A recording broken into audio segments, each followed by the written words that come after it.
Welcome back. This is your host, John Iasulo. This is the Computer Outlook Radio Talk Show, and we are coming to you live from the chilled area of the North Hall at the Las Vegas Convention Center, and it is CES 2010. Great show so far. Looking like it's going to be very successful. Had people last night go over to PepCon, said the rally was really good. Do a little bit of showstoppers tonight. That's supposed to be booked out. We did Storage Vision a couple of days.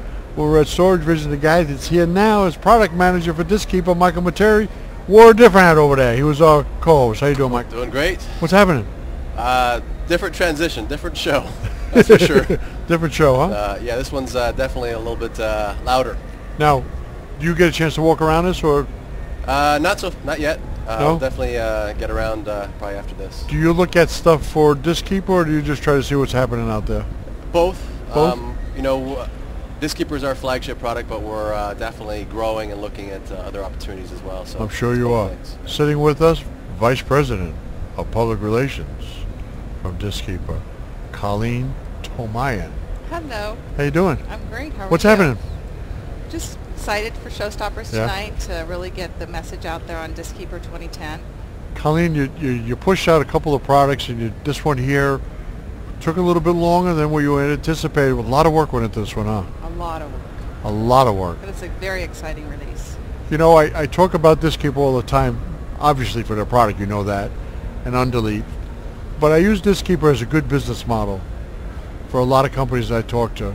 Right. Whereas, I just have so much respect for the company, that how you manage the company, how you go through the process of managing it, and how successful it is. Because when times were lean, you guys were still out there doing what you had to do. Definitely. How many licenses have we sold now? Listen to this, it? we. See, Michael, when I get in trouble all the time, I say we.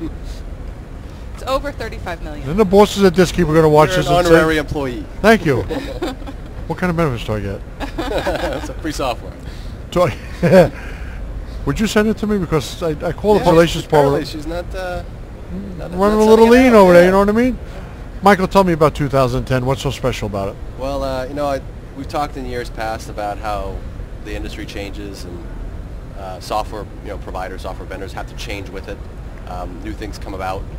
So, past years we said, hey, storage is getting bigger and bigger and bigger. We came out with better engines to deal with, terabytes, and, storage vision's petabytes becoming a common term now. So, we came out with great technology to address those bigger drives, but ultimately we said, well, what's the best way really to solve this problem? And really that solution is not let it happen in the first place. So what we're bringing to the table... People don't believe me when I say that. I said, Diskeeper now defrags before it happens. They said, John, how does that happen? Just prevents it before it happens. I said, I have no idea how it's happening. I'm telling you it's happening now. It does do it, huh? Yep. See if I get some, I will test it when I get some. Yeah, if you talk about, Tylenol or Advil or, something, you get a headache, you want to take, aspirin or something like that, make the headache go away. Maybe some are faster than the other ones, but the best headache is the one you don't get. You got it. Yeah. Definitely. Now, what does this do on board on the computer as far as resources? Is it lighter than the previous versions? What we did is... Are you using any cloud technology, Michael? No. It's a buzzword, but no, Yeah, I know. we're not doing that stuff. What we have is, so NTFS file system has a kind of a bare bones way of trying to reduce the amount of fragmentation that occurs. We're basically taking that same model and improving it and really carrying it out. We have some patent technology that's in play that understands what applications do, how they write, how they expand, and we're leveraging that kind of core functionality and expanding it to do, prevention of the majority of fragmentation that happens in the first place. Does the company have any thoughts about licensing some of that technology to other products? It's something we're looking at. Absolutely. Definitely. I mean, there's a slew of benefits from this, and to fully answer the resource question, because we're leveraging something that's really already there, you don't see any other, any hit or The magic question I get from everybody, Mike, is when I put that disk in, how hard is it to set up? Does it set up the software? Yeah. Double click on the setup button and answer a couple OKs and nexts. Done. It's done. Extremely That's easy. it. It's running Yeah. in the background all the time, All you have to do. 24/7. All you have to do. Now, does it do what was the terminology that it waits for you to stop doing something before it goes in and does something? So that's in visit tasking. Right. That technology is still Well, there. in busy tasking. In busy tasking. A leading question. So, InvisiTasking is still there. See? IntelliWrite is the technology that we, what we coined for the term. It's a smart way of writing. Writes the files out contiguously. You actually get better performance by doing that. Writing files, we've always talked about, hey, if you've got to read all over, across a disk and have to make the disk head move all over the place, it slows down the read performance. Same thing happens when you're writing files. So by writing the file contiguously, you're getting performance by writing the file as well. Michael, everybody's asking me, and everybody's starting to ask me now with Diskeeper because they love your product so much. Because it does, in all seriousness, make your machine run like it's just brand new. I mean, it really keeps it going. What's going to happen? A lot of people are concerned and upset with SSD. Is Diskeeper still going to be around and service an SSD? Absolutely. There's SSDs. I mean, you've been following SSD closely. Is it defragmentation, Michael, or is it more optimization? It's definitely more optimization. I think the folks that know SSDs and are going out and buying them understand that there's no moving parts, so there's better performance. You get very good random read performance, things like that. Specifically, the things that we're optimizing is write performance. We're finding better write performance by some of the technologies we Do you agree with the technology with SSD that a lot of people come? We heard it several times at storage where people are using it as boot drives. Is there really that much of an impact to do that?